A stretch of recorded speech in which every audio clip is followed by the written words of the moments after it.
Salut les amis, ravi de vous retrouver comme tous les jours ici dans la loge de Cap-sur-l'Off. Des émissions qui sont diffusées ensuite sur Énorme TV, c'est votre TNT, la box, c'est chez vous à la maison. Également déposées sur YouTube, la chaîne Festival. N'oubliez pas de vous abonner à YouTube, la chaîne Festival. Et tout de suite maintenant, un live Facebook avec notre premier rendez-vous de la journée. C'est un succès des 3 Avignons précédents. C'est pourquoi nous l'avions invité au début du festival, ici, dans la loge de Cap-sur-l'Off. Et comme ça a été un succès aussi, évidemment, nous lui avons proposé de revenir. Bonjour Patrick Gadet. Bonjour Stéphane. Merci d'être revenu, surtout au Festival d'Avignon. Mais ça, c'est le succès. Encore un succès, encore une superbe année. Ben oui, et justement, et je vous ai réinvité parce que j'avais plaisir à parler avec vous de cette année, faire déjà le premier bilan, même si le festival n'est pas terminé, il reste encore une grosse semaine jusqu'à dimanche. Cela étant, aujourd'hui, par rapport à l'an dernier, il y a des petites anecdotes nouvelles, il y a des choses différentes. Des choses nouvelles, oui, déjà il n'y a pas la Coupe du Monde. Ce qui fait que ça permet de jouer plus souvent. Il y a eu du monde le 15 juillet dans les théâtres. Voilà. Ouais. Donc ça, c'était quand même bien. Non, autrement, un bon festival dans l'ensemble. Public assez présent. Des pros qui sont venus, des dates qui sont tombées. Donc je suis content. Ça, c'est super agréable. Et alors, ce public, est-ce qu'il y en a qui était déjà venu vous voir en 2018, en 2017, qui sont revenus? Oui, j'ai un public de fidèles. Il y a des gens qui viennent vraiment tous les ans pour voir l'évolution du spectacle, pour voir les nouveaux personnages. Et puis, il y en a plein. Moi, quand j'ai flyé dans les files d'attente des autres théâtres, il y avait plein de gens qui me disaient « Ah, mais on est venu vous voir il y a 2 ans avec tel personnage. » Ils se rappellent. Il y a vraiment des bons souvenirs du spectacle. C'est cool d'avoir des retours comme ça, en fait. Alors, cela étant, il y a aussi des gens qui sont venus découvrir le spectacle. Et il y en a qui vont venir le découvrir encore pour les jours qui restent. Alors, parlons-en. Oui. The One Mental Show. Alors, évidemment, il est question de mentalisme. Oui. Voilà, tout cela arbitré par un drôle de Monsieur Loyal. Tout à fait. Le Monsieur Loyal qui est en fait le vainqueur de la saison précédente, puisque c'est un combat de mentaliste. À la fin du spectacle, le public vote pour celui qu'il a préféré et le gagnant revient présenter le clou du spectacle. Et à la fin de la saison, je comptabilise les victoires de chacun des mentalistes et le gagnant sera le Monsieur Loyal de la saison prochaine. Alors ce Monsieur Loyal qui a quand même un angle très aiguisé pour la comédie. C'est un monsieur qui est drôle. Oui, il ne faut pas oublier que c'est quand même un one-man show à la base. Donc c'est pour ça qu'il y a des personnages mentalistes et pas simplement un enchaînement de tours. Et voilà, et Monsieur Loyal fait partie vraiment des personnages à part entière. Alors évidemment, il est drôle, il y a cet angle-là, vous le dites vous-même, c'est un one-man show dont la comédie elle est bien présente et c'est amusant, c'est drôle bien sûr, mais le mentalisme est bien présent aussi, la performance, la magie mentalisme est bien présente. Ah oui, mais bien sûr, ça c'est pas juste du one-man show, c'est aussi un spectacle de mentalisme. C'est vraiment un bon mélange des deux. Par exemple, Boris, le réfugié ukrainien, lui, il a développé ses pouvoirs de mentaliste à Tchernobyl. Oui, parce que je dois dire que, pardon Patrick, mais les candidats ne sont pas piqués des verres, là, qui sont dans le spectacle. Hein. C'est ça, ils sont tous très marqués, ils ont bien leur univers. Oui. Donc, je viens d'évoquer Boris, il y a aussi Papy Eugène, qui est le seul mentaliste Alzheimer de France. Ah oui. Voilà, il y a aussi, j'ai d'autres personnages en préparation, notamment un ersatz d'Indiana Jones qui s'appellera Colorado Raymond, et qui, pareil, devra, avec le public, sortir de sa pyramide pour financer sa prochaine expédition. Donc le public intervient beaucoup, fait vraiment partie intégrante du spectacle. Alors c'est ça, c'est que mentalisme dit interactivité aussi. Oui. Vous touchez à combien de personnes à peu près dans le spectacle? Tous, puisqu'en fait, Papy Eugène, le mentaliste Alzheimer, réalise un tour collectif. Donc tout le monde a la chance d'y participer et chaque personne peut gagner une semaine d'amour. Alors tout le monde participe. De toute manière, vous serez d'accord avec moi, je pense que dans les spectacles de mentalisme, comme d'hypnose ou etc., en général, au début du spectacle, le public rentre en disant pas moi, je vais mettre au fond, je veux pas être participer à la chose. Et puis à l'arrivée, mais tout le monde veut. Hein, il y a 100% de volontaires. Alors, pas forcément volontaire. Alors, effectivement, tu as toujours des réticents au départ de la salle. Et en fait, déjà, la première personne qui monte sur scène avec moi est désignée par une autre personne du public. Donc, ce n'est pas moi qui force quelqu'un à venir, mais du coup, le public est investi au départ. Et après, finalement, petit à petit, tout le monde se sent impliqué. Se prête au jeu bien volontiers. Ouais. Et se prête au jeu sans aucun problème. Bien évidemment. Alors, si vous aimez le mentalisme, allez voir le spectacle de Patrick Gadet. Si vous ne connaissez pas le mentalisme, allez le découvrir avec le spectacle de Patrick Gadet. Et puis si vous avez envie tout simplement de rigoler et de mêler les deux, parce que c'est ça le côté inédit de ce spectacle. Le mentalisme, on aime, on y va. On a envie de découvrir, on y va. Mais vous avez cette approche comédie. Oui, c'est une approche carrément café-théâtre. Et il y a beaucoup de gens, quand je fly, qui me disent « Oh non, mais moi le mentalisme, j'aime pas ça, etc. » Et qui, quand ils viennent finalement au spectacle et qu'ils se rendent compte de ce que c'est, ils disent « Je suis content d'être venu. » Parce que justement, c'est une approche complètement hors norme. Un petit peu comme en fait Éric Antoine avait décalé la magie, moi j'ai décalé le mentalisme. Donc ça fait quelque chose qui est très agréable à découvrir pour une première approche du mentalisme. Et quitte à même après aller voir d'autres mentalistes peut-être un peu plus sérieux ou plus rigoureux dans leur approche. Mais en tout cas, chez moi, c'est vraiment une belle découverte en général. Et alors même si le spectacle s'appelle The One Mental Show depuis plusieurs Avignon déjà, c'est chaque fois un spectacle qui est forcément différent, puisque vous disiez Monsieur Loyal est le gagnant de l'année dernière, etc. Donc ceux qui vous ont déjà vu, ils peuvent revenir, évidemment ça reste une bonne idée. Et puis vous connaissez l'expression, hein, quand on dit jamais 405 quand on parle de festival. Hein, c'est quasiment signé déjà, donc je serai là l'an prochain. Bon, en attendant, on peut profiter de ce spectacle-là, version 2019, qui ne sera pas le même tout à fait que la version 2020 de l'an prochain. Ça s'appelle The One Mental Show, c'est de et avec Patrick Gadet. C'est à 12h40 au Théâtre Lorette. Nous, on adore et c'est pour ça qu'il est là. Merci Patrick. Merci beaucoup. On va parler de succès et de succès encore. Vous allez voir, avec ce spectacle, Adopte 2, Balance ton Jules. Bonjour, mesdemoiselles, bonjour Marie, bonjour Laetitia, bonjour Phipps. Merci d'être venus toutes les trois jusqu'à la loge du Cap sur l'Off pour nous parler de ce spectacle qui est d'ores et déjà un succès. Alors avant de rentrer dans le cœur de celui-ci, évidemment, on ne peut qu'évoquer le succès des autres années avec l'ancien spectacle. Avec le 1, ouais, on a fait 5 ans d'exploitation à Paris, ça fait 6 ans qu'il tourne. Plus de 650 000 spectateurs, donc ouais, c'est une super belle aventure et on espère que le 2 va avoir le même succès que le 1 en tout cas. Et vous avez privé cette année les spectateurs d'Avignon de Adopte 1. Ouais, on les réquisitionne, on est suivi, on est contente dans les salles tous les soirs quand on leur demande si on en a qui ont déjà vu le 1, on a un public qui nous suit. Ouais. Donc c'est super agréable parce qu'on a qui viennent découvrir le 2, parce qu'il n'y a pas besoin de voir le 2 pour avoir vu le 1. Et sens inverse, donc on est bien suivi, c'est cool. Mais c'est bien de vous rattraper en proposant un second spectacle pour ceux que vous privez du premier, qui était un gros succès. Alors, vous venez de le dire à l'instant, c'est pas une suite, il n'y a pas besoin d'avoir vu l'Adopte 1 pour apprécier celui-là. Exactement. Malgré tout, c'est encore vous, on retrouve votre énergie, votre univers, parce que vous êtes des femmes qui avaient décidé d'envoyer un petit peu en l'air tout ce qui vous agace dans les caractéristiques forcées de la condition féminine, on va dire. Oui, bah, on est toujours les trois mêmes personnages, donc ces trois femmes modernes, libérées, et qui, du coup, bah, maintenant balancent tout ce qu'elles ont envie de balancer, tout ce qui les stresse, tout ce qui les angoisse, tout ce qui les complexe, les potes qui nous saoulent, qui nous mettent la pression, la famille, les patrons. Les patrons aussi, on parle aussi des inégalités, et voilà, donc on est là pendant 1h15 à balancer tout ça, à se faire du bien entre trois copines, bah, entre nous et avec le public aussi, ouais. Parce que c'est un spectacle interactif, donc ouais. C'est ça qui est chouette aussi. C'est qu'on balance tout et en même temps on fait participer le public pour leur demander mais vous n'avez pas envie de balancer ça, et puis votre entourage, vos préjugés, le stress.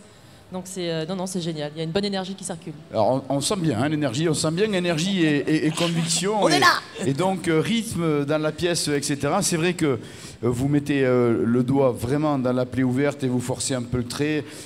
Voilà, tout ça c'est vraiment très fort. Après, le message il est réel et sérieux en même temps dans la pièce. Exactement, surtout encore plus dans le 2 que dans le 1. Ouais. On est 3 belles caricatures de nanas de base, mais non, les messages sont sympas, c'est plein de positifs, voilà, c'est que du rire. Il n'y a vraiment pas à se prendre la tête, c'est vraiment du rire avec des belles choses. C'est pas une manifestation non plus, ça reste une comédie. On est là sur tout rire. On se prend pas la tête, on se prend pas au sérieux et justement on est là pour les faire rire et on rigole beaucoup avec eux justement. Donc non, sans prise de tête aucune. Et Balance ton Jules, ça n'a rien contre ces messieurs, bien au contraire. C'est pour reprendre le titre du 1. Ils sont autorisés dans la salle. Ah oui, ils sont même les bienvenus, justement. Bien sûr. Justement, ils sont les bienvenus, on a besoin d'eux, c'est juste qu'on les confectionne un peu, on les rend meilleurs juste à la sortie du spectacle, quoi. Mais ce qui est super, c'est que même en sortant du spectacle, que ce soit les Jules, les hommes, les femmes, tout le monde est ravi, tout le monde nous remercie.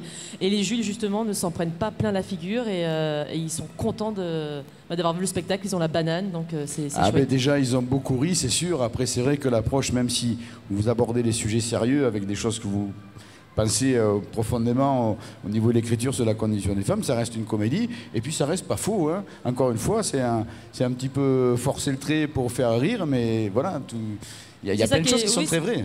Mais c'est ça qui est chouette, c'est que tout avec le ton de l'humour, on fait passer quand même, comme vous dites, des vérités. Comme quoi, aujourd'hui, il y a encore des inégalités, ne serait-ce que de salaire entre les femmes et les hommes. Donc, de temps en temps, on met des petites piqûres comme ça, mais avec la banane. Et du coup, on met un petit peu dans le cerveau des gens que, oui, aujourd'hui, il y a encore des inégalités, mais voilà, on balance tout avec le sourire et c'est vraiment une comédie avant tout. Et les conseils fonctionnent aussi pour les hommes parce qu'on parle aussi de balancer les relous de ce qui vous empoisonne l'existence. Donc les hommes se retrouvent très bien aussi dans nos messages. C'est pas qu'un message féministe justement lié aux filles, bien au contraire. Donc les conseils, c'est aussi bien pour les hommes que pour les femmes, ça marche dans les deux sens. Oui, c'est un message très humain. Là, aujourd'hui, on est tous pressurisés par plein de choses, tout va très vite, on a le temps de rien. Donc on vient voir Balance ton Jules, on passe 1h15, on se détend, on balance un coup. Comme disait Laetitia, le public, c'est interactif, donc il peut venir balancer avec nous. Et on ressort tous avec la banane. Et c'est ça le but du spectacle, quoi. C'est vrai que c'est important, ça reste une grande comédie. On a un moment, 7h15, où on rit beaucoup, absolument. Le spectacle, lorsqu'il a un peu de densité, eh bien tant mieux, c'est bien agréable. Vous parliez des hommes, parlons des familles, pour informer les téléspectateurs, l'accessibilité aux enfants.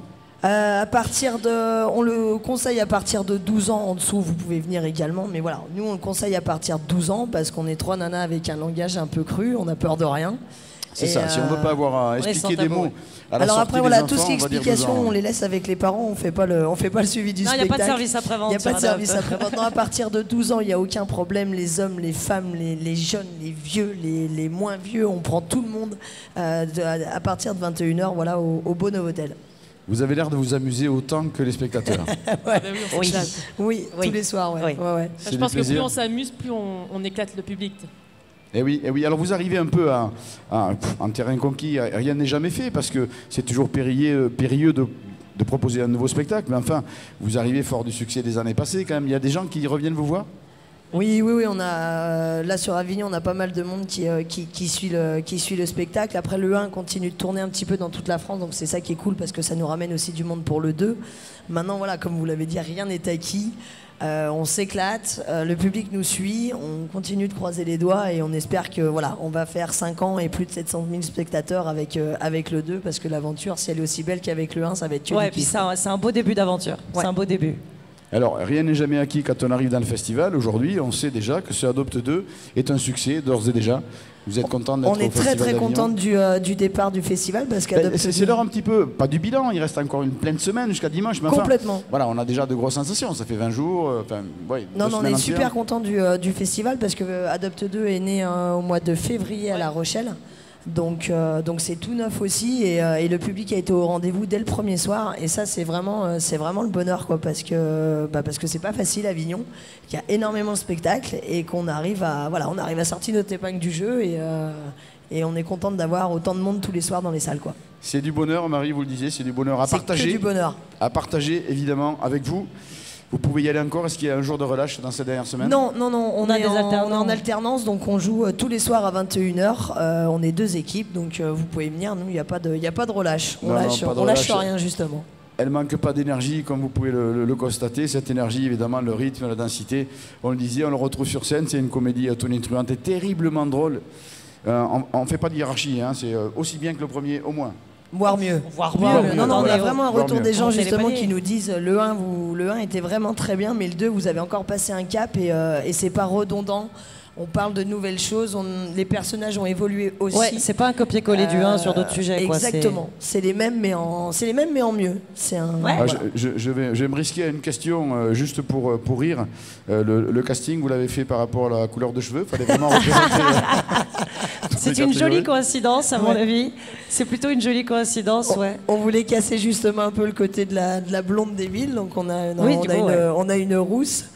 Le casting s'est fait par amitié justement parce que sur Adopte c'est important que les comédiennes soient en grande cohésion et qu'on s'entende bien Et c'est le cas, et ça se ressent sur scène, et c'est ça qui fait aussi que le spectacle fonctionne C'est bien. ce que j'allais dire. On voit que vous vous entendez Ouais. bien, on voit que vous vous amusez beaucoup sur scène. Et vous êtes dans le travail un petit peu. Alors j'imagine les spectateurs dans la salle comme ils doivent tout simplement se libérer et se lâcher. Exactement. Et rire. C'est du plaisir. Ça s'appelle Adopte 2, Balance ton Jules. C'est dans un théâtre qu'on aime beaucoup ici, le Théâtre Beau, dans le Novotel à Avignon, près de la gare. Vous saluerez Sophie et Dan de notre part. Bien sûr. Merci beaucoup Merci. d'être venu nous voir Merci ici. Vous beaucoup. êtes à Merci. 21h au Théâtre Beau, Novotel, à 21h. Ça s'appelle Adopte 2, Balance ton Jules. Merci, mesdemoiselles. Merci beaucoup, à bientôt. Bon À festival. bientôt. Au revoir.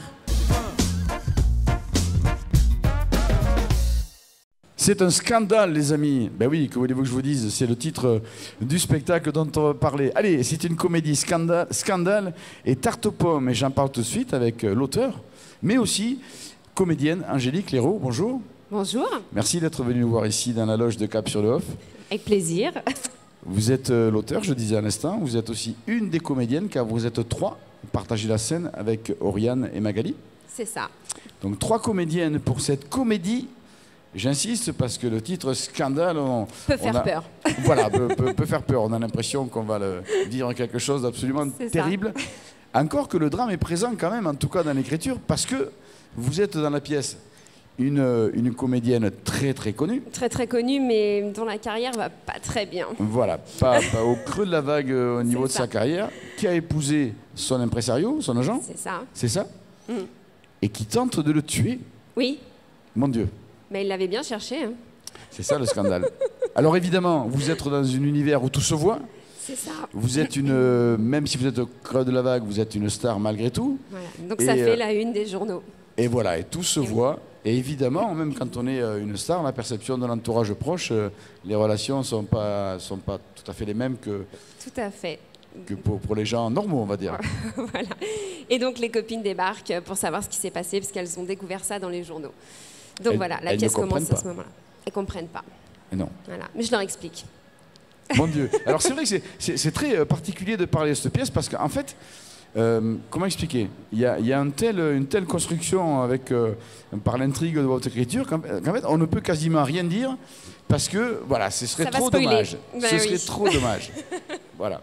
Ce qu'on sait, c'est que donc, voilà, ça se passe dans le milieu des gens célèbres. Il y a quand même une tentative d'homicide, alors, C'est ça. ça ne va pas jusqu'au décès, hein, il n'y a pas de drame. Il faut venir voir la pièce. Bon Mais il y a beaucoup de stars à Avignon. Comment ça peut être perçu, ça, cette histoire de stars qui tentent de tuer quelqu'un? Ça se fait pas. Ah bah si, faut croire. Ça se fait au Capitole à 22h. C'est ça. Le tous les spectacle soirs. s'appelle Scandale et tarte aux pommes. Oui. Tarte aux pommes, parce qu'évidemment, là, on a l'air de. On parle de stars, on parle de tentative de meurtre. Voilà, c'est pas un drame du tout, bien au contraire. Non. C'est une comédie. On est là pour rire. On est là pour rire. Et c'est ce qui se passe. C'est votre premier Avignon avec ce spectacle. Oui, premier Avignon. Alors je sais, puisque je connais dans le théâtre, je connais des gens dans le théâtre dans lequel vous jouez, dans le Capitole, la salle 3, à 22h. Je sais que c'est un beau succès, un très beau succès pour un premier festival. Oui. Pour l'instant, ça Alors va. on est déjà, allez, on a commencé le festival depuis une quinzaine déjà. C'est vrai qu'à partir d'aujourd'hui, je commence à demander, pas des bilans, il reste encore une semaine jusqu'à dimanche prochain. Mais enfin, ce premier festival, est-ce que vous serez là l'an prochain?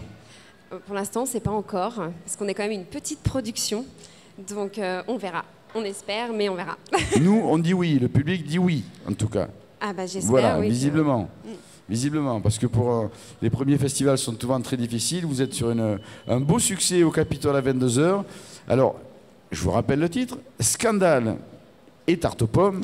C'est évidemment de la comédie, tout ça, même s'il y a cette petite histoire de tentative de meurtre, mais peut-être que ces copines vont pouvoir déjouer l'état d'esprit de la star en berne un petit peu, si je puis dire. C'est ça, voilà. Et donc c'est une pièce où il y a pas mal de rebondissements, c'est vraiment très énergique.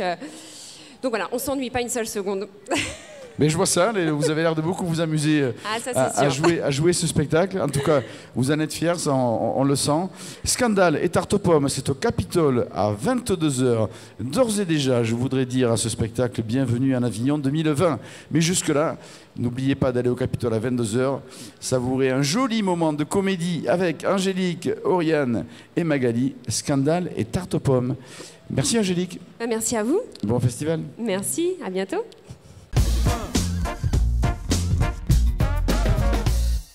Quand je serai grand, je serai Nana Mouskouri. Non, non, pas moi, n'ayez crainte, il y a quand même un petit peu trop de travail là.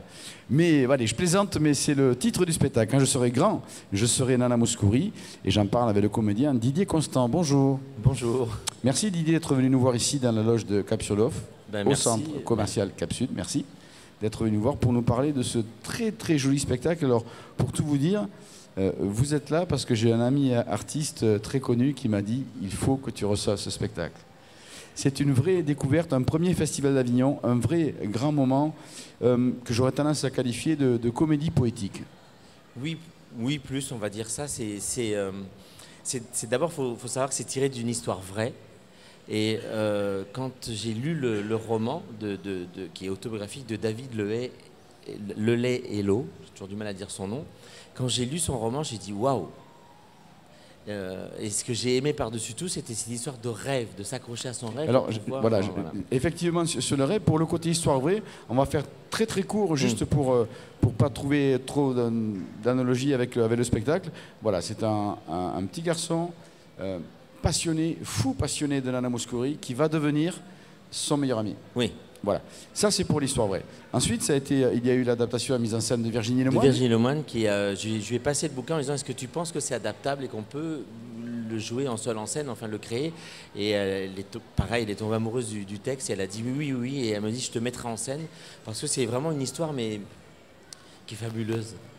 Qui donne... Alors effectivement, le rapport à l'histoire vraie, c'est qu'on démarre la pièce avec le petit garçon, voilà, qui vit sa vie de petit garçon et qui est bouleversé, qui est traumatisé, transpercé, foudroyé par la voix de Nana Mouskouri à la radio.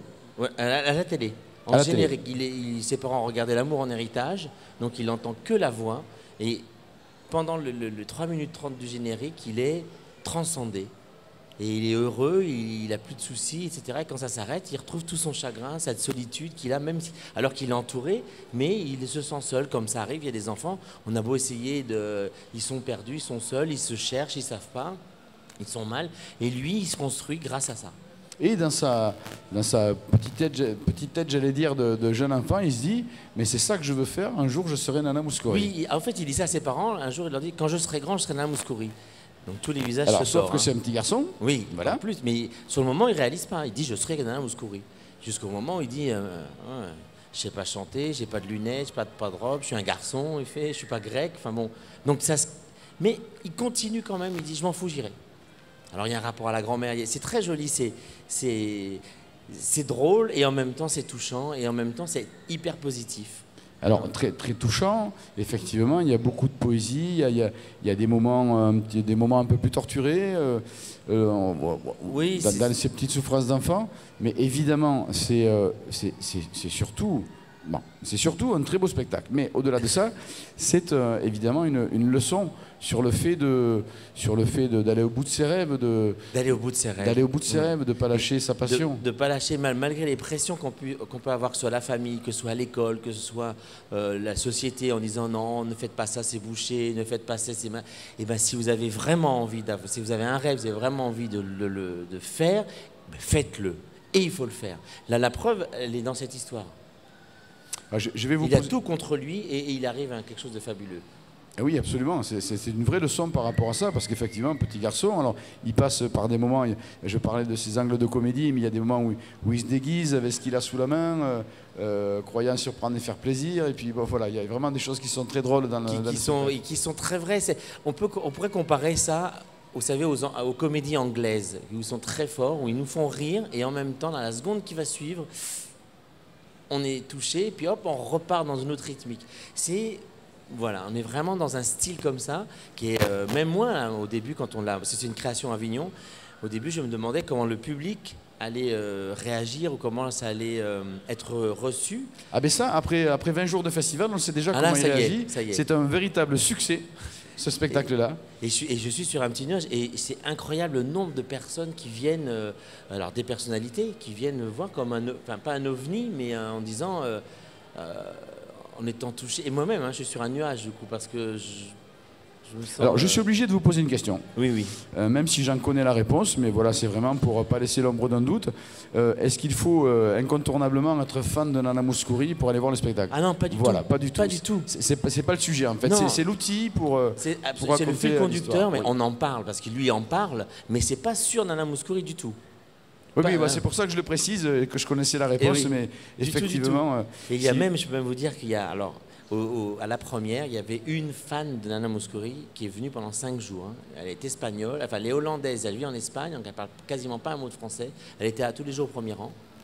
Et il y a des fans de Nana qui viennent, mais comme c'est... Alors on en parle, mais c'est un très bel image pour elle, mais c'est pas sur elle du tout.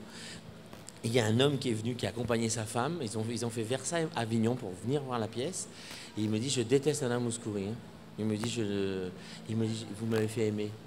Alors que moi, rien, hein, c'est dans l'histoire. Il a aimé l'histoire, il est reparti, il m'a dit merci, merci, alors que sa femme était aux Mais anges. c'est vrai que cela étant, il y a des artistes qu'on peut plus ou moins apprécier, le répertoire, le timbre de voix, etc. Mais il y a quand même de l'admiration à voir quand un artiste comme ça est capable de susciter autant d'admiration d'un jeune enfant, parce que ce jeune enfant, ça le porte. On ne peut pas dévoiler la fin, mais ça le porte. Je ne vais pas dire que ça le sauve, il n'a pas besoin d'être sauvé, mais en tout cas, il réussit sa vie, il vit sa vie pleinement heureux. Complètement, oui. Avec cette passion de Nana Mouskouri, donc c'est pas quelque chose de terrible. Non, c'est pas. Et puis en plus, il n'était pas fan comme peuvent être fans. Il n'a pas fait partie de son groupe de fans ni rien. Il ne voulait jamais l'approcher. Il l'approchait, mais sans jamais lui rentrer en contact. Enfin, ça s'est fait. Je veux dire un peu, pas dire naturellement, mais parce qu'il était opiniâtre et qu'il était gonflé, que. Il a jamais rien lâché. Alors que parfois on a tendance à se décourager, à dire bon mais tant pis, je ferai autre chose. Et ben lui non, il a dit non, non, non. Et ça, je trouve ça fabuleux, surtout de nos jours quoi. On nous met toujours les bâtons dans les roues dans tout. Et ben là c'est vraiment l'école de dire non, ne vous arrêtez à rien, allez-y. Vous voulez être chanteur, vous pourrez être chanteur. Vous voulez faire de la télé, on peut faire de la télé. Celui qui veut vraiment, il peut y arriver. Écoutez, je rappelle souvent, je dis souvent, comme vous d'ailleurs, que je suis fan de ce festival d'Avignon, où il y a cette offre incroyable de spectacles avec des belles comédies, des musicaux, des jeunes publics, etc. Mais alors ces offres-là, j'adore. Quand on connaît la qualité des programmes, des choix des programmes du théâtre Le Petit Chien, un théâtre qu'on aime beaucoup ici à Cap-sur-l'Off, Le Petit Chien, et qu'on sait le succès que rencontre celui-là, c'est franchement très agréable de vous recevoir, que vous soyez au festival. J'espère que vous y serez l'année prochaine quand on a eu un succès. Voilà, c'est prévu. C'est déjà prévu. C'est déjà une bonne nouvelle. Ouais. Est-ce qu'on a des chances d'avoir encore des billets et des places disponibles d'ici à dimanche prochain, 28 ? Je ne connais pas l'état des réservations. Je pense que oui, mais je ne sais pas. Honnêtement, je sais pas. Alors il faut rapidement vous renseigner pour aller au théâtre Le Petit Chien à 20h45. Allez voir Quand je serai grand, je serai Nana Mouskouri. Un spectacle qu'on nous a chaleureusement recommandé par des gens de confiance ici.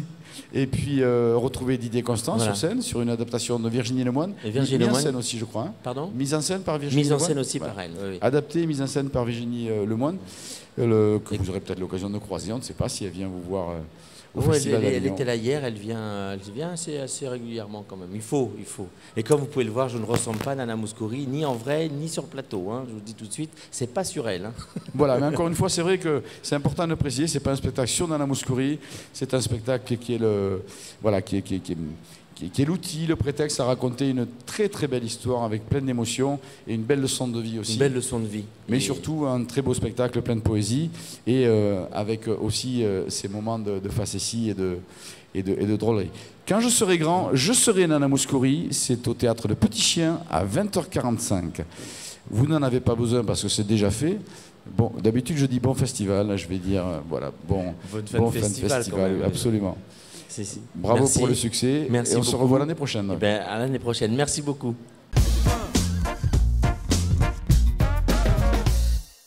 50 nuances de couple, c'est le spectacle dont on va parler maintenant, un spectacle qui devrait intéresser et toucher le plus grand nombre d'entre vous, en tout cas ceux qui aiment les jolis spectacles. Allez, j'en parle avec deux des comédiens. Célia Goutia, bonjour. Bonjour. Et bonjour René Faure, bonjour. Bonjour. Merci d'être venu jusque-là. Vos acolytes de jeu sont occupés.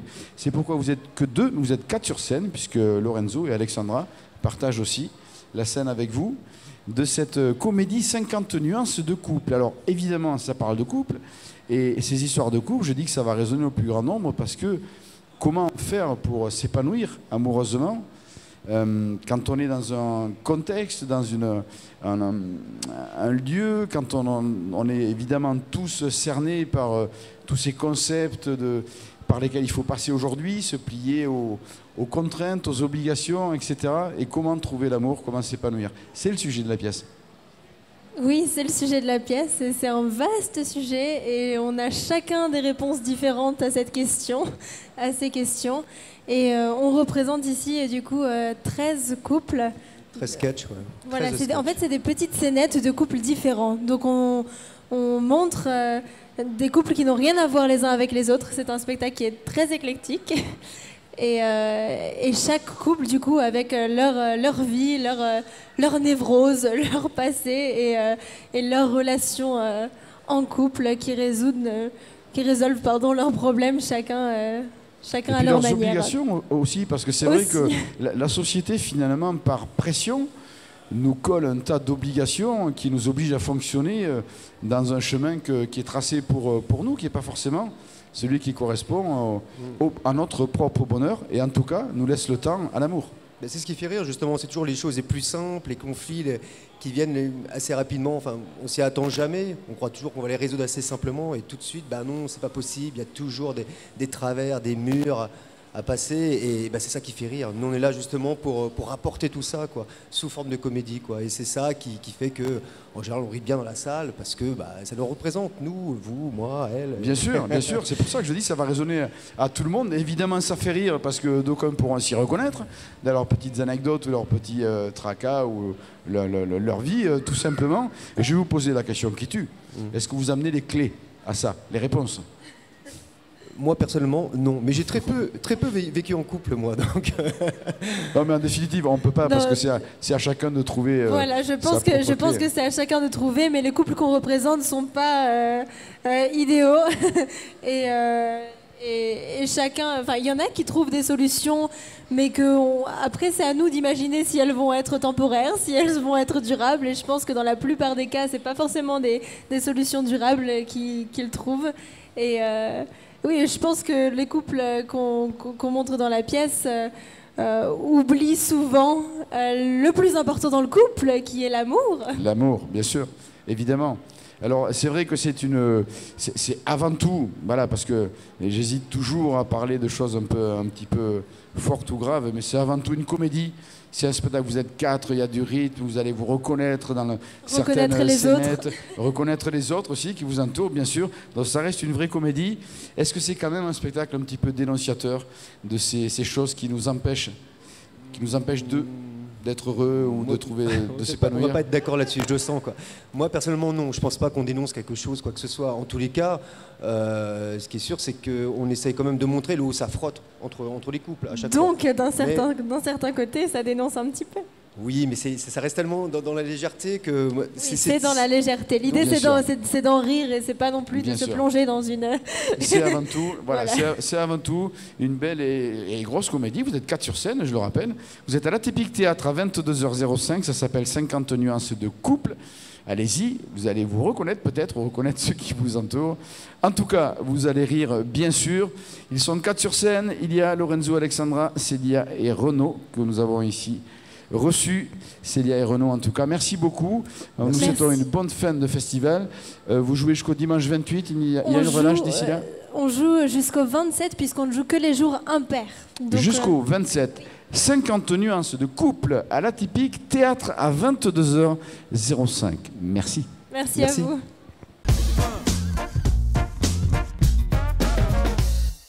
On va parler maintenant d'un très très joli spectacle, Chant de Clair, bien sûr. Alors, on en a parlé au début du festival, puisque j'avais reçu Henri Saint-Macary, le comédien. Aujourd'hui, on va en reparler parce que le spectacle le mérite, mais avec Axel Sénéquier, son auteur. Bonjour Axel. Bonjour. Merci d'être venu nous voir ici à Cap-sur-Lof. Avec plaisir. Pour nous parler de ce joli spectacle. Alors évidemment, dans un festival de théâtre, Edmond Rostand a sa place, bien évidemment. Absolument. Alors d'ailleurs, il y a plusieurs Cyrano qui sont montés. Moi, je suis un grand amoureux d'Edmond Rostand. Et j'étais très frustré parce que j'ai jamais vu Chanteclair sur scène, qui est sa dernière pièce, qu'il a mis 8 ans à écrire.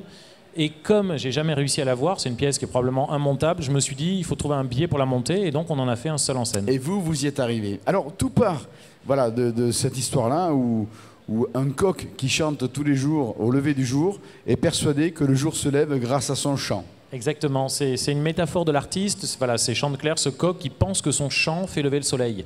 Donc c'est une métaphore du poète qui pense avoir un rôle important à jouer dans la société, alors que s'il n'est pas là, ben, le soleil se lève quand même. Et la philosophie, c'est de dire, ben, même si finalement on ne fait pas lever le soleil, il faut quand même chanter, il faut faire notre métier. C'est important, bien sûr. Et alors donc, il y a quelqu'un qui a envie de monter ce spectacle-là. Il veut se déguiser en poule, pour réciter des alexandrins, pour interpréter Edmond Rostand. Alors comment arriver à convaincre? Est-ce possible déjà d'arriver à convaincre? En fait, voilà, le parti que j'ai pris, c'est l'histoire d'un metteur en scène qui réunit sa troupe de théâtre, donc les spectateurs, et qui va leur dire « J'ai enfin trouvé le spectacle qu'on va monter. On va monter le chef-d'œuvre d'Edmond Rostand, Chanteclair. » Sauf qu'ensuite, quand il leur explique que tous les personnages sont des animaux, que la pièce dure plus de 3 heures totalement en alexandrin, bah les spectateurs font un peu la tête, donc il va passer 1 heure à essayer de les convaincre de monter ce chef-d'œuvre. Il alterne des moments où il raconte en fait des anecdotes autour de la pièce, il raconte pourquoi elle a été totalement éclipsée par Cyrano, et il interprète des actes entiers, et en tout il joue une 40aine d'animaux avec ces alexandrins qui sont très très drôles et extrêmement poétiques. C'est la nuit qu'il est beau de croire à la lumière. Alors poétique, vous l'avez dit, drôle. Évidemment, savoureux, bien sûr, c'est l'alexandrin, c'est Edmond Rostand. Après, c'est vrai que ça paraît très très compliqué de convaincre, mais la passion est là. Lui, c'est un vrai passionné. Exactement, voilà, il a vraiment cette passion, cet enthousiasme qu'il essaye de convaincre, et il va montrer pourquoi tous les handicaps de la pièce font que finalement elle a été oubliée. Par exemple, il y a plein d'anecdotes dans la pièce. À un moment donné, Rostand parodie les critiques littéraires en crapauds qui bavent. Et donc, le jour de la première, évidemment, les critiques étaient dans la salle, ils se sont reconnus, donc ils ont dézingué la pièce. Donc, il y a toutes ces anecdotes qui expliquent pourquoi la pièce a été éclipsée.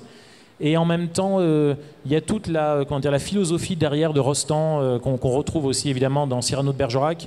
Ce coq qui, finalement, met en scène sa vie, ce coq qui pense que son rôle est d'inspirer les autres, qui pense que chacun doit faire son métier le plus passionnément possible.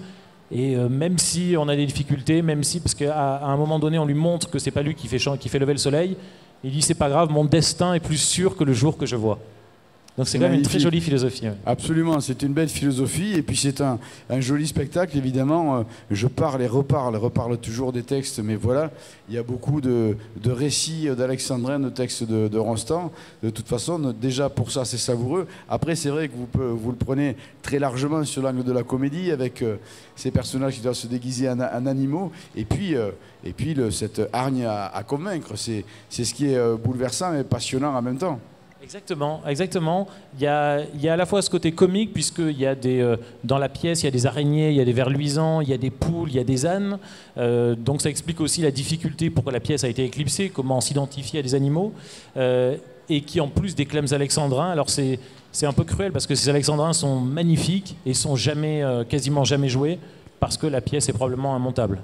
Pourtant, il y a des morceaux de bravoure. À un moment donné, Chanteclair démontre à la faisane qu'il fait lever le soleil, donc il fait lever le soleil devant elle, et dans la foule, parmi les spectateurs, on est tous persuadés qu'il fait vraiment lever le soleil. On en arrive à dire, mais il est tellement beau qu'il semble avoir raison. Et c'est vraiment le thème de cette pièce, sur les convictions, l'enthousiasme, la foi, la passion.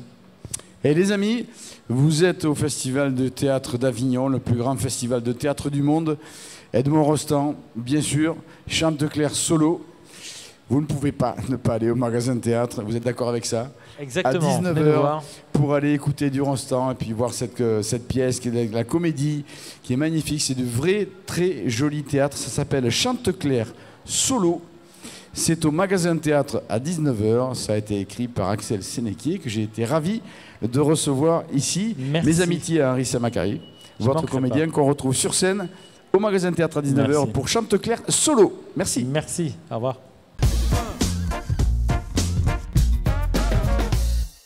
Qu'est-ce qu'il nous manque, Raymond DeVos? Et qu'est-ce que c'est bon qui est dû Raymond DeVos dans ce festival d'Avignon 2019? Allez, on parle tout de suite de ce spectacle, Le sens du ridicule, avec Philippe Josserand, le metteur en scène. Bonjour Philippe, merci d'être venu. Bonjour Stéphane, merci de nous inviter. À Cap-sur-le-Haut, dans la loge, accompagné de Robin Millet et Tom Le Potier, vos comédiens. Bonjour. Merci d'être venu avec cette belle idée de faire des textes de Raymond DeVos. Alors, on va développer le spectacle, mais déjà, Raymond DeVos, quelle belle idée. Oui, quelle belle idée, oui. C'est une idée que j'ai eue il y a très longtemps. Hein. Ça fait 30 ans que je tourne avec Raymond DeVos dans ma tête. Ou alors, voilà, il m'a carrément vampirisé, on va dire. Mais en tout cas, j'ai monté ce spectacle il y a 18 ans. Et voilà, quand j'en ai parlé aux deux garçons, parce que... Très sincèrement, quand on est un fan, un amoureux de DeVos, fatalement, on y pense tout le temps. Et puis quand j'ai rencontré ces deux garçons qui travaillent déjà dans mes pièces, eh bien, je leur ai proposé de faire un Raymond DeVos. Et ils ont foncé les yeux fermés. Et alors, Tom et Robin, est-ce que vous connaissiez très bien Raymond DeVos avant de voir cette proposition arriver? Alors, très bien, non, mais on connaissait les textes. Voilà, nous, on a été formés au cours Florent à Paris, donc vraiment, on nous a appris à aimer les textes, à rechercher le sens du texte, etc. Et donc, pour ça, Raymond DeVos, c'était quand même... il avait une signature particulière. Hein, Raymond DeVos, c'est pas quelqu'un d'autre hein, dans l'écriture. Hein. Bah non. C'est sûr. C'est très singulier, oui. Tout à fait, ouais. Il a vraiment une patte qui a inspiré plein d'artistes actuels aujourd'hui. On peut penser à De Groot, à Blanche Gardin même par moment. Il y a quelque chose de très mélancolique et aussi de très très drôle et d'absurde. C'est un peu l'absurde à la belge, quoi. Enfin, comme on aime, un style bien marqué à lui. Et c'était le pari aussi de jeunes de 20 ans que Philippe a voulu faire, de mettre en scène de jeunes de 20 ans, défendre ces textes-là et de faire ressusciter les textes de DeVos qui sont, depuis sa mort, sont un peu tombés dans l'oubli. Et c'est bien que je trouve ça bien, comme tu as dit Stéphane, qu'il y ait encore aujourd'hui des textes de Raymond DeVos interprétés par la nouvelle génération. Des restes savoureux et j'allais y venir avant d'entrer dans le vif du spectacle. On va quand même y aller à un moment donné, mais c'est vrai que j'ai envie de parler de ça aussi. Vous êtes un passionné de Raymond DeVos, vous l'avez dit. Il y a un petit côté jouissif à le faire interpréter par une toute jeune génération. C'est carrément... c'est carrément du bonus de la vie d'avoir rencontré ces deux super mecs et puis ces deux super acteurs aussi, hein, parce qu'il faut le bien l'avouer qu'ils sont sur scène. Ils font d'ailleurs dans toutes les critiques qu'on a, on parle de performance, on parle de jeu et on parle de qualité d'interprétation et ils servent les textes de Raymond DeVos à la perfection. Alors dans le sens du ridicule, bien sûr, on n'est pas là pour imiter DeVos ou pour essayer de copier DeVos. Moi j'ai pris un biais complètement différent dans cette adaptation, c'est-à-dire que j'ai pris des sketchs notamment dialogués de lui et je les ai découpés avec des personnages qui arrivent sur scène et qui sont là vivants et qui interprètent fatalement les mots de DeVos. Donc il y a une autre dimension que ce que faisait DeVos, bien sûr, dans son interprétation était unique, mais ce que font les deux acteurs, les deux comédiens sur scène, avec les textes dialogués, est aussi unique et non pas copié. Alors, et donc c'est ce qui fait la richesse. On va venir au cœur du spectacle, justement, parce que c'est vrai que Raymond DeVos, de mon point de vue, il avait une vraie personnalité avec quelque chose de terriblement énergique et passionné lorsqu'il livrait ses sketchs. Et forcément, me semble-t-il, quand on interprète du DeVos, on doit automatiquement être attiré par le ton et l'énergie qu'il mettait dedans. Après, et ça doit être peut-être accentué, corrigez-moi si je me trompe, par le fait que vous, dans le spectacle, en fait, et ça c'est le vif du sujet de la pièce, c'est que vous voulez convaincre le public que l'un comme l'autre, vous êtes réellement Raymond DeVos. Alors ça, c'est leur partie. Donc vous mettez certainement aussi énormément de conviction, de passion, d'énergie pour convaincre avec la qualité avec laquelle vous livrez les sketchs. d'ailleurs, qui sont pas toujours les plus connus. Hein. Il y a évidemment quelques gros standards, mais il y a aussi des sketchs qui seront des vraies découvertes pour beaucoup de spectateurs. Ben c'est ça qui a été la véritable difficulté, c'est de ne pas copier Raymond DeVos. C'est en même temps une difficulté qui du coup a été vraiment atténuée par le fait qu'on soit deux. Parce que du coup, on a été du coup drivé pour ça. Philippe a fait toute sa mise en scène et son adaptation vraiment pour nous mettre en valeur et surtout mettre en valeur les textes de Raymond DeVos. C'est vraiment ce qui ressort le plus et ce qu'on aime bien en retour qu'on peut avoir, c'est que c'est un hommage. Vraiment, on n'est personne pour copier Raymond DeVos, mais on est juste là pour le maintenir en vie. Et c'est vrai que ce jeu-là, où vous essayez de convaincre que c'est vous, c'est la fiction de la pièce en fait qui vous donne certainement énergie et passion, comme l'avait Raymond DeVos. Tout à fait, ouais. C'est vraiment le questionnement de comment deux comédiens qui rentrent en plateau vont se bagarrer à travers ces sketchs pour savoir qui défend le mieux les sketchs de Raymond DeVos. Donc grâce à la mise en scène de Philippe qui apporte en fait, comme il disait, des personnages en fait où on vit vraiment les sketchs et on est les personnages des sketchs de Raymond DeVos. Et donc il y a une bataille qui se fait et aussi en interactivité avec le public, avec des choses des fois qui peuvent partir en improvisation sur certains sketchs, qui laissent au final une grande liberté mais en même temps une grande discipline qu'on doit avoir au niveau du texte et de la pensée que Raymond DeVos amenait dans son écriture. Alors je crois que si on aime Raymond DeVos, mais je vois pas qui peut ne pas aimer, mais si on aime Raymond DeVos, c'est évidemment une très bonne idée d'aller voir de spectacle. Je crois que ça va être une découverte pour pas mal de spectateurs, parce que Raymond DeVos, surtout pour la jeune génération, ça reste un souvenir qui peut-être n'est pas un souvenir d'ailleurs.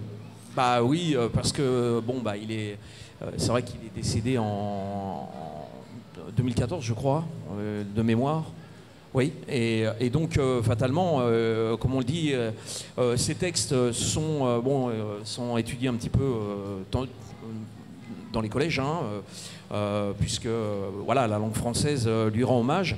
Mais en tout cas, c'est bien que cette nouvelle génération découvre ces textes parce que ils sont tellement riches avec je veux dire, une dimension exceptionnelle dans l'écriture, avec une simplicité d'écriture que seul lui avait le secret. Et c'est ça c'est pour ça que c'est un génie de l'humour, parce que c'est des textes universels qui traversent les temps. Et cette nouvelle génération qui vient défendre les sketchs de DeVos, eh bien, font découvrir aussi à une nouvelle génération de spectateurs les sketchs. Et Dieu sait qu'on a eu des jeunes dans la salle. On a eu des jeunes. Alors on a notre public, bon, on a de la chance, c'est vrai, de faire complet depuis le début, donc on est heureux, on est super heureux, même on peut pas espérer mieux. Et puis on a tous âges, quoi. Ça commence à partir de 10 ans. Et ça va jusqu'à 90 piges, quoi. Mais DeVos, une fois qu'on a atteint ce qu'il faut pour la bonne compréhension des textes, il n'y a jamais rien de vulgaire, il n'y a jamais rien de méchant. C'est toujours une délectation des mots et des jeux de mots aussi. Ça s'appelle le sens du ridicule. Je sais que le public vous voit passionné et rejoint votre passion parce qu'il y a une bonne part d'interactivité dans votre spectacle, parce que vous voulez convaincre absolument que vous êtes le réel Raymond DeVos, bien que vous soyez beaucoup plus mince. En tout cas, c'est pour ça qu'on est deux. Voilà, c'est pour ça, d'accord. Allez, c'était une plaisanterie, mais après tout, c'est un spectacle pour rire, parce que c'est délicieux, mais c'est surtout très, très, très drôle. Un moment donc de rire à partager au Paradise République à 21h21. C'est-à-dire qu'à 20, on peut déjà rentrer, à 22, on peut encore rentrer. Mais c'est 20h21, c'est presque du DeVos déjà l'horaire du spectacle. C'est ça. Allez, 21h21 au Paradise République sur les textes de Raymond DeVos, le sens du ridicule. Allez vous régaler, 21h21, Paradise République. Merci messieurs. Bon, merci beaucoup. Merci à vous.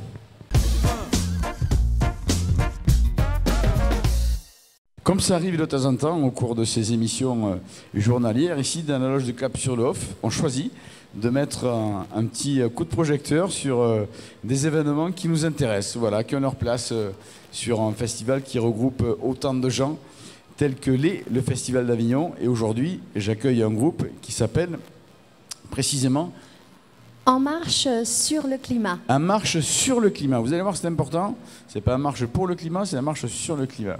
Voilà, on va en parler tout de suite puisque j'ai l'immense honneur, privilège de recevoir la duchesse de la Rocamboise, Voilà, ici, la demoiselle en rouge, et puis la comtesse du billet vert, mademoiselle, et Marie-Cécile près de moi. Voilà, puis des enfants qui tiennent des panneaux, voilà, qui sont lourds de sens, hein. Chacun pour soi, c'est mieux comme ça. Écologie, démagogie, on aime les OMG. Voilà, vous l'aurez compris, c'est du 15e, 16e, 20e degré. Voilà, en tout cas, c'est une manifestation sur laquelle on veut mettre un coup de projecteur. C'est une marche évidemment pacifique qui aura lieu demain à 18h, place du Palais des Papes pour le rendez-vous, c'est ça ?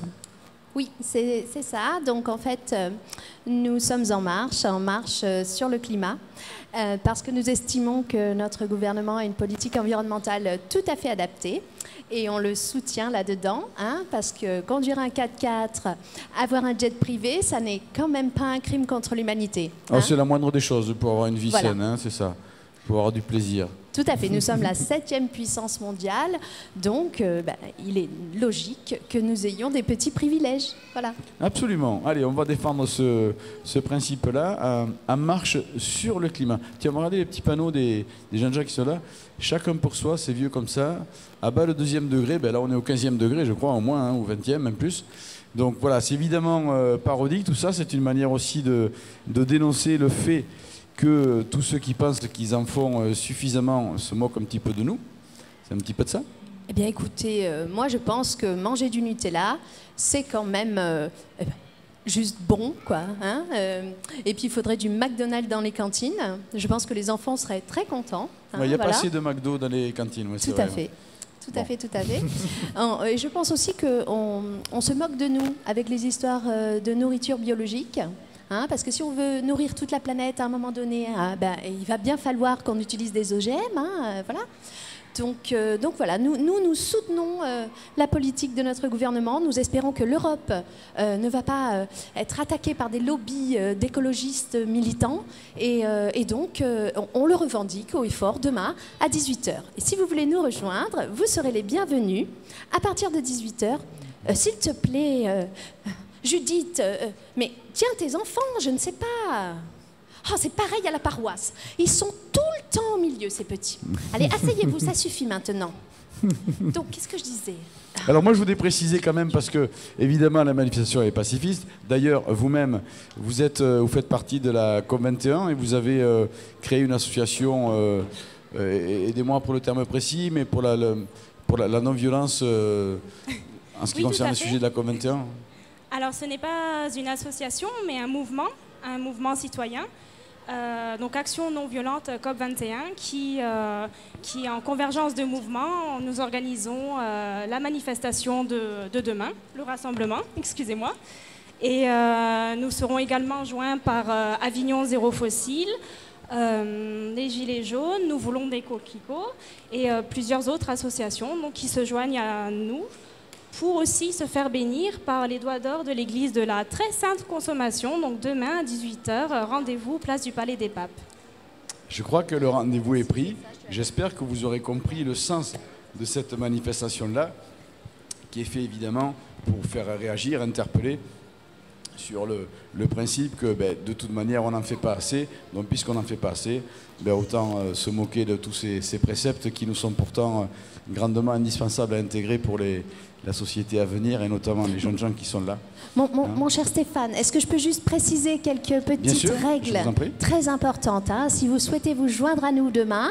Donc, il y a des règles à appliquer hein, parce que ce n'est pas une manifestation de beatnik, on est bien d'accord. Donc, ce qui est très important, c'est d'avoir une tenue soignée, hein, voilà, que les enfants soient polis, hein, sages, avec les hommes devant, les femmes derrière.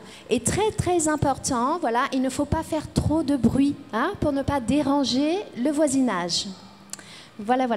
Voilà, on est en totale liberté, donc ce mardi 23 juillet, ce sera demain. C'est à 18h, le rendez-vous est place du Palais des Papes. Si vous êtes sensible à deux choses, à mon avis, qui sont indispensables pour rejoindre ce groupe-là, c'est être sensible à l'humour, parce que je crois qu'elles en ont largement, et puis être sensible vraiment à la cause environnementale, qui, je rappelle, est un sujet qui est indispensable à prendre en compte dès aujourd'hui. On est déjà très en retard.